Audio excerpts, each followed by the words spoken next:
Hey, Joe here from Home Studio Corner talking about the Presonus StudioLive 24. We've all done it. You're in a recording session, you got your microphone set up, maybe you're doing a vocal, and you do a take and it sounds pretty good, but you want to hear how it sounds through the speakers. So you unmute the speakers because you had them muted during recording, of course, and bam, feedback. It's painful, and if you've got people there, it's embarrassing.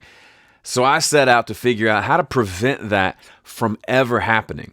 And the only way to do that is to find a way to make sure that the live microphones are never fed to the speakers. Now, it took some finagling, it took a lot of testing, but I think I found a way that works every time. Let me show you. The key to making this work is to use the solo bus. That's right, solo is going to save you from blowing out your speakers and possibly your eardrums. So you'll notice on my mixer here, over here on the left, I mentioned this in the last video, I've got a channel for my DAW, I've got a channel for my playback from my computer, and a playback from my iPhone or my laptop on the other side of the room, plugged in via an 1/8" jack.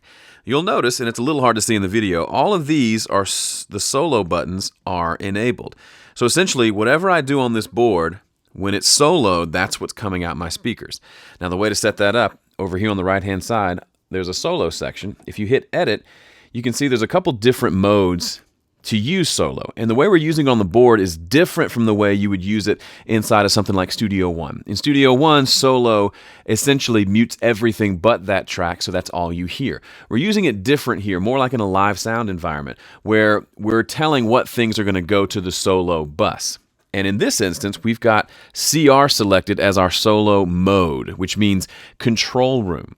So I'm not exactly sure what that means exactly, but the way it works is when I solo a track here, it is now going out my monitor bus. And I'm not hearing anything else out of my monitors except for what's soloed. So for me, on a tracking day, when I've got drums, bass, vocals, guitars, everything with tons of microphones, tons of inputs, those are all set up on channels on the board.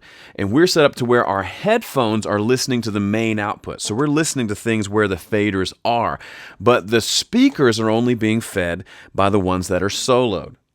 And that's how I'm able to never route my microphone directly to my speakers. So what happens is we can mute the speakers, we can record the song, then we can unmute the speakers and hit play, and it'll play back on those channels without any feedback, without having to mute everything, without having to do anything. We just hit play, and now I'm hearing playback of the thing we just recorded because I've only pressed the solo button on the tracks I want to hear out of my speakers. Hopefully that made sense. If not, watch the video again or leave a comment. I can try to clarify. But to summarize, solo bus is what feeds the monitor output of my mixer. That's what feeds my speakers. Okay, and then I set up separate mixes using the sub mixes over here for my headphone mixes, and they're listening to just the main mix, which is a combination of the stuff that is soloed and also the stuff that's not soloed, because the main mix doesn't listen to what's soloed or not if we're in this CR control room solo mode. That was a mouthful, but hopefully it made sense. Thanks for watching. Here's to not blowing out your eardrums ever again.